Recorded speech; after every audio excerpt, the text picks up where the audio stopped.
what I kind of want to talk about today is uh, game remakes and HD remasters. Pretty much. I mean, what for you personally? What do you think enough is enough? I mean, we have like Final Fantasy X and 10 2 came out on the PS3, and then they immediately released it for the PS4 when that eventually dropped. So there's stuff like that, and you have like 10 different versions of Skyrim.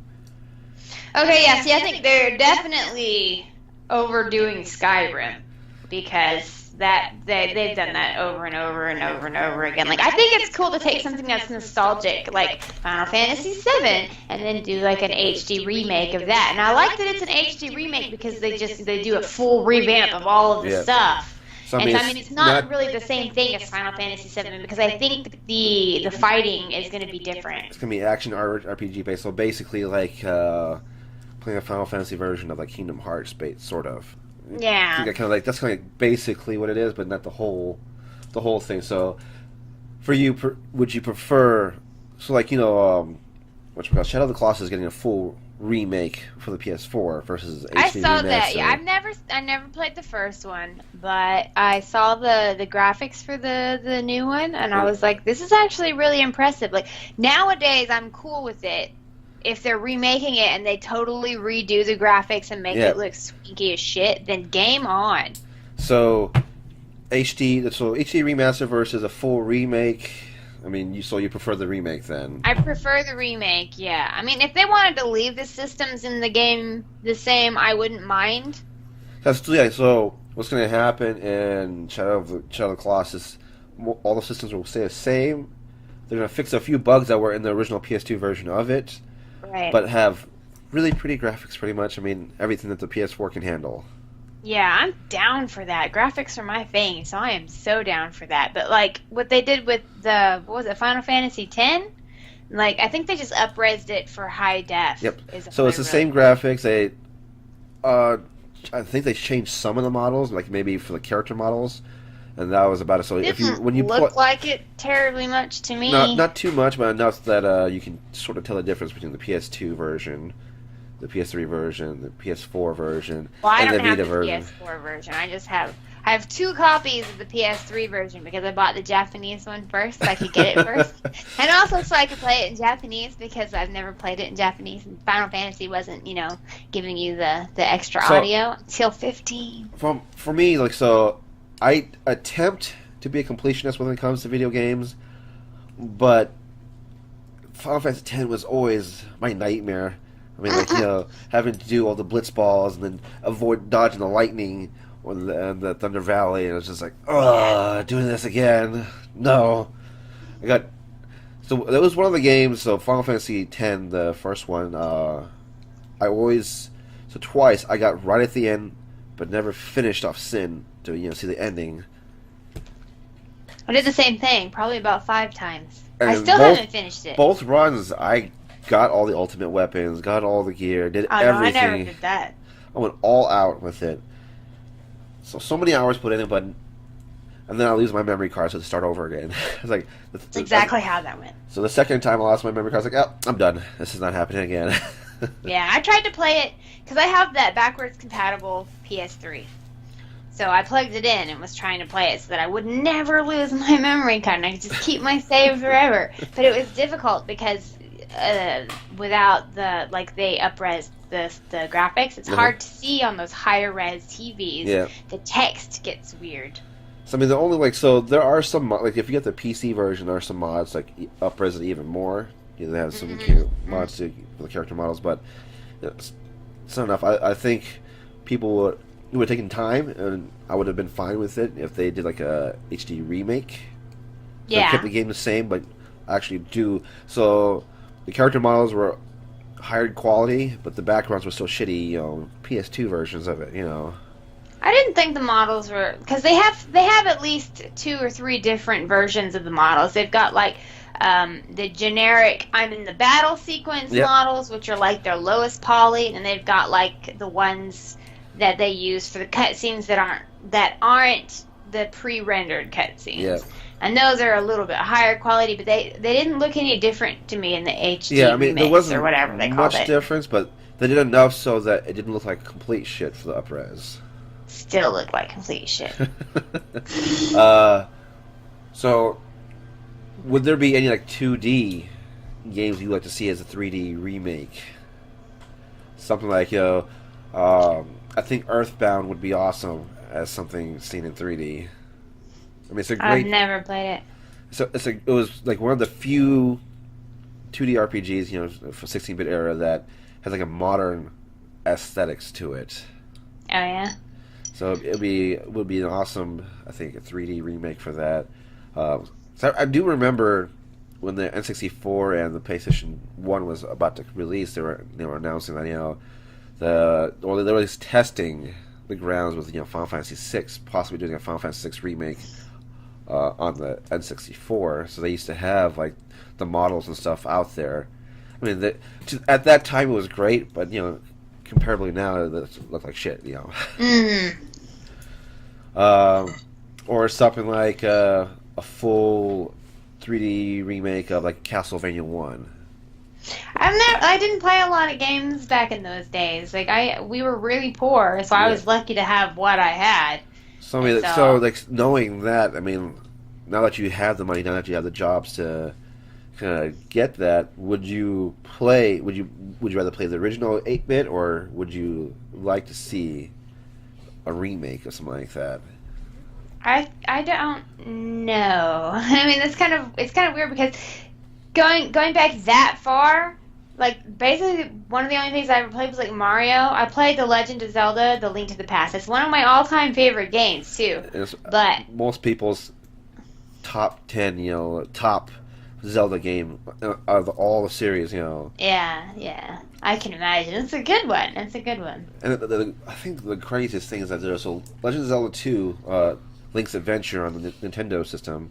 It's probably one of the most hated, but I didn't mind that side-scrolling RPG thing. I never played it. Link to the Past is my first Legend of Zelda. I mean, my first one was the original one on the Nintendo. I mean, at the time, I didn't know what I was doing, but I did play it. That and like Final Fantasy 1 was one of the few RPGs I did play, but didn't know I was playing on a role play. I was like, this is boring. I'm gonna play some Mega Man or something like that. There's no action. It's all turn-based and text, and I don't like What's to all read. this goddamn reading about? So I mean, I think about it once in a while. Like, what would be an awesome 3D remix? Now that we're into the hyper-realistic stuff nowadays, I mean, I feel like saying Legend of Zelda is kind of a cop-out, though, because you've already got a bunch of 3D Legend of Zelda. Yeah, we have the Breath of the Wild now. Which I really want to play that. I mean, it's a great game, but I still think that's like one of the games from last year that was way overrated. I'm gonna have to wait a couple of years and then buy a Switch, I guess. Yeah. Kind of want to quit my second job. Like I'm seriously thinking about it. But then this other guy from the casino I wanted to work at when I first got here, because it's the casino I left. They were posting that they wanted some dealers, and I was like, "Will you guys take me for 2 days a week? It's 11 to 12-hour days." And he was like, "I'll look into it." I'm like, "Okay, but I'm not fucking dealing poker. I'm not even going to put that on my resume. I'm just going to ship it with the rest of the stuff and be like..." So what is the deal with dealing poker that you don't like? Oh, it's a lot of things. Like, okay, so the things that I tell other people whenever they do it, because this is the only way I can get them to understand, but they still do not understand. Because almost everybody who deals blackjack and poker likes poker better. Probably because you just sit down at the table and you throw the cards around. But for me, what I tell people is that the last casino that I worked at when I had to deal poker is we had a bunch of like really shitty players. The place had been open for literally 100 years. And they had these floormen, okay, and the floormen get tips like everybody else does. And they are giant vaginas. Now, the dealers, they need to know that these floormen are going to back them up when they need them, and they won't do it. They just come over and be like, "Oh, man, it's English only at the table," or, "Man, don't respect your dealers," and they just do it in this way that it's so passive that nobody is ever going to listen to them, because the thing about poker is that it draws these players and it's all about dominance games on that fucking table. All about dominance games. Like who's going to be able to bluff whom, if they can scare you out of a hand or not, if they can take control of the game or not. You know, that's the name of the motherfucking game. And so it draws those players, and if you don't have a dealer who can tell them to sit down and shut the fuck up, and you don't have a floor man who's going to stand behind them and be like, you need to respect your fucking dealer. You need to do what they tell you to do. You do not get to run this game. And they don't teach their dealers how to manage the game, how to take control of their game, because they don't want to undermine customer service. So it's constant gray rules. And I have extreme anxiety, which is the part that I don't usually mention to people. So you get on this table, and I benefit from really strict, rigid rules. So I need to know what is supposed to happen at any given time. And that calms me down and gives me that sort of peace of mind. But then when you get on the table, there's one thing that I know that's going to happen every push, and that's that somebody's going to be a giant fucking dickbag because they fucked up, and I have to call them out on it. I don't get a choice in the matter. I have to call them out on it. Or I'm playing. Well, okay, so here's the thing, is that there is a balance between what's called game integrity, and that's keeping everything fair for everybody. Right. And then there is the customer service. And the thing, okay, so one of the best examples of this is checking. Okay, so at the table, when you're playing poker and you check, any motion from your hand, whether it's a tap on the table, it's a motion like this, it's pointing, fucking spirit fingers, jazz hands, whatever you want to call it. They can nod, they could do some funky head move, you know, if they say check, if they say go, if they say go ahead, you know, any of those things can be a check. Any of it. Like, it is almost, you know, unlimited. It could go on into infinity, the different amounts of ways that people can fucking check in this game. They could have chips in their hand, and like a lot of times people will be fucking with their chips the entire fucking time, and then when you get to them, like they're just like this, and it's just a barely different move, and you have to be able to discern that is a barely different move. Like, are they still fucking with their chips, or are they checking? Now, over in California, if I'd be like, are you checking? Is that what this is? Like, yes, I'm fucking checking. I tapped the table, didn't I? And I'm like, motherfucker, you were playing with your chips like a half a second ago, and it is only a barely different move. So, I mean, if you really want to check, okay, I mean, I could technically take you fucking with your chips as a check. I mean, I could fucking do that because you moved your fucking hand. You can kiss my fucking ass. But that's like, they get mad when you do things that you're supposed to do and when you don't do things that you're supposed to do, because then it becomes like, if I don't enforce the move in the hand thing on this guy over here, but then we come over here and this guy moves his hand and then wants to bet, then I didn't enforce that on him, then I'm playing favorites, see? Because I enforced it on this guy, but I didn't enforce it on this guy. Even if it was ambiguous, even if I didn't know, or I wasn't paying attention, now it's my fault because I didn't enforce it on this guy over here, or I didn't see it. I'm supposed to see literally everything at the fucking table. I've had problems with people who are, like, checking out of turn, and I'll be over here with seat number 4, and we'll be 2 spots over seat number 6, and he's making a hand motion. So I'll say he's checking in the dark, but we got to go back to this guy. But I'm not checking because it's not even to me yet. I'm like, you're fucking moving your hand, jerk off. Jeez, yeah, so stressful. Because I know that, like, it's so stressful. Like, every fucking round. In Blackjack, you know, you tap the table and say, you know, hit me, you know, or your hand just gonna stop that you're staying. Yeah, or you wave it off. Yeah. And it gets more complicated than that because you get 2 people with 2 hands, and they want to wave over both of them as one signal for both, saying stand on both. They can't do that. They have to literally give you 2 waves per deal, and people get pissed off at that. But I don't give a fuck. Like, on Blackjack, I can handle that, no problem. But on poker, it becomes such a contentious thing. Too many people doing too many of their own things, you know, that they think that everybody should know who they are and how they play. Yeah, but then I get in trouble because I'm holding up the game, enforcing this fucking rule on this guy, or whatever, or not enforcing it on somebody else, or whatever. And one of my other favorites, because it should just be a universal rule that you say check. It is a universal rule, but the application of it becomes tricky sometimes. And sometimes you don't see what's going on, so you Right. can't make the ruling on it, right? Right. And then you have to call the floorman over, and it stops the game, and then I got everybody yelling at me, and then for the rest of my push, everybody's mad at me because I stopped the game because this guy was being a cunt, but now it's my fault because I stopped the game because he was being a cunt. So That's what I'm saying. It should be just a universal rule where it's just one thing. You say check, or that's it. But even if it was, and that was the rule, like, there would be people who would be like, no, this is still a check. Like, see, if tapping the table, if it's very specific and said the only thing that counts as a check is tapping the table, very specifically with one finger like this, you're going to have people who are going like this. Or going like this. Or whatever. Like, it happens all the time. Yeah. Or people who have the chips in their hands and they're going like this instead of tapping with their finger. Man. So you can't. That's why they do the whole any hand motion whatsoever is a check, because people will do that, and people will, across the table will think he's checking, right? Uh-huh. But they're misinterpreting it, because now if he didn't do the deal, he's going to come out with money, and they're thinking he's checking, so they read it wrong, and it just changes the dynamic of the game. Exactly. So now any motion with your hand or whatever can be considered a check. Just seems more complicated than it needs to be. It's really not terribly complicated. The problem is that you get people who sort of just, what do they call it, gesticulating? Gestures? Yeah, gesticulating. Yeah. So that when they talk, they're all hands. Yeah.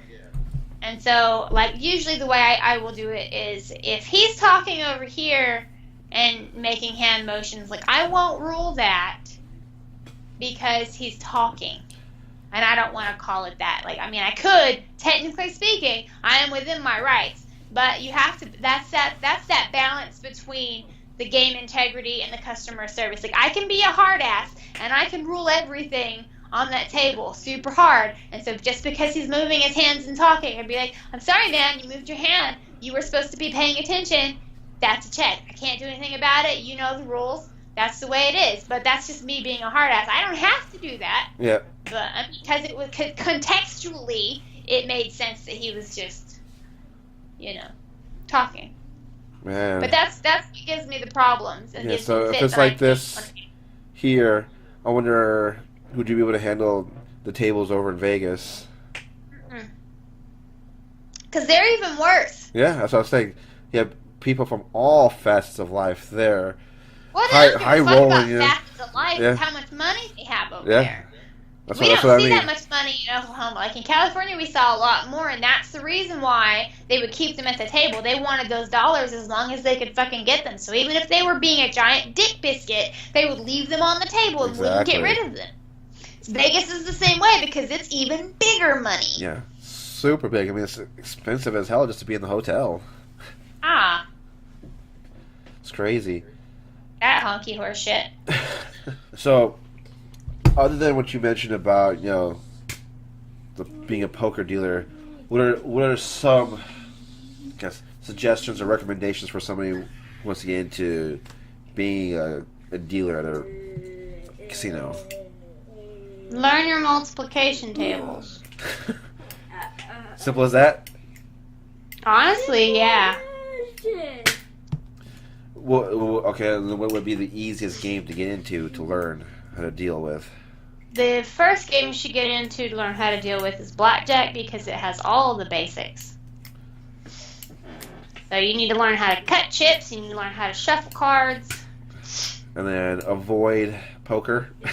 Well, I mean, most people enjoy poker. That is most people's favorite thing. It's just me because I have the anxiety. Yep. And the other thing, and I was explaining this to somebody else, or maybe I was explaining it to you, I don't remember, but it's dominance games, the game, right? Yeah. The thing is that I can't do anything in order to maintain the dominance because I have to maintain customer service. Yeah. So I can't be like, that, you need to sit the fuck down and shut the fuck up because this is my game and you are not going to run it. So, I mean, a little girl like me, it's a lot harder for me to just, tell somebody off and tell them not to dick me around, I guess. What do you think people should do if they like this video? I don't know. What do people do when they like videos, man? Like and subscribe. Like and subscribe.